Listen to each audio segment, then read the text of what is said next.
Hi dears, welcome back to the English class. നമ്മൾ naming വേർഡ്സിനെ കുറിച്ചാണ് ഡിസ്കസ് ചെയ്തുകൊണ്ടിരിക്കുന്നത്. കഴിഞ്ഞ 3 ക്ലാസ്സുകളിലായിട്ട് നമ്മൾ names of persons, names of birds and animals, names of places, ഇത് 3 നമ്മൾ ഡിസ്കസ് ചെയ്ത് കഴിഞ്ഞു. ഇനി അതിൽ ഒരെണ്ണം കൂടെയുണ്ട്, അതാണ് നെയിംസ് ഓഫ് തിങ്സ്. സാധനങ്ങളുടെ പേരുകളും നെയിമിംഗ് വേർഡ്സിലാണ് വരുന്നത്. സാധനങ്ങൾ എന്ന് പറഞ്ഞാൽ ജീവനൊന്നുമില്ല, ചില സാധനങ്ങൾ. ഇപ്പോൾ ഇവിടെ ഞാൻ നിങ്ങൾക്ക് പരിചയപ്പെടുത്തുന്നത് നിങ്ങൾക്ക് വളരെ പരിചിതമായിട്ടുള്ള, നമ്മൾ പഠിച്ചു കഴിഞ്ഞ കുറച്ച് വാക്കുകളാണ്, കുറച്ച് സാധനങ്ങളുടെ പേരാണ്. നമുക്ക് നോക്കാം. First one, bag. എല്ലാവർക്കും അറിയാമല്ലോ, BAG, bag. Book, BOOK, book. Tree, TREE, tree. Tree എന്ന് വെച്ചാൽ മരം. Tomato, TOMATO, tomato. തക്കാളി എന്നാണ് ടൊമാറ്റോ എന്ന് പറയുന്നത്. Bus, BUS, bus. Lotus, LOTUS, lotus. താമരപ്പൂവിനാണ് ലോട്ടസ്.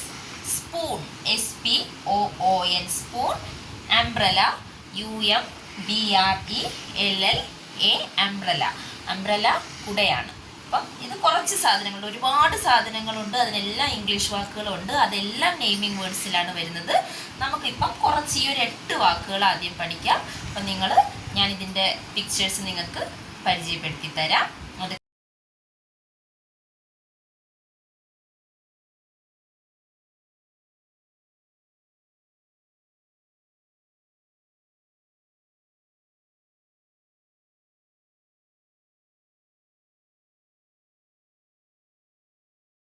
നിങ്ങൾ എഴുതി പഠിച്ചിട്ട് നിങ്ങൾ ടീച്ചർക്ക് അയച്ചു തരണം.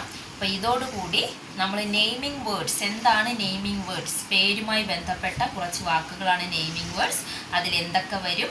നെയിം ഓഫ് പേഴ്സൺസ്, ആളുകളുടെ പേരുകൾ. Name of birds and animals, then name of places and names of things. ഇതെല്ലാം നെയിമിംഗ് വേർഡ്സിൽ വരും. അപ്പോൾ ഈ ഒരു പോർഷൻ നെയിമിംഗ് വേർഡ്സ് എന്താണെന്നോ അതിൽ എന്തൊക്കെ വരുമെന്നും നമ്മൾ ഇതോടുകൂടി പഠിച്ചു കഴിഞ്ഞു. ഇനിയുള്ള കുറച്ച് ദിവസങ്ങളിൽ ടീച്ചർ ഇതുമായി ബന്ധപ്പെട്ട കുറച്ച് എക്സർസൈസുകൾ വർക്ക്ഷീറ്റ് രൂപത്തിൽ നൽകുന്നതാണ്. അപ്പോൾ കുറച്ചും കൂടെ നിങ്ങൾക്കത് ഉറയ്ക്കും. അപ്പോൾ അതെല്ലാം ടീച്ചർക്ക് ചെയ്തിട്ട് തരണം. ഓക്കെ, ശരി, ബൈ.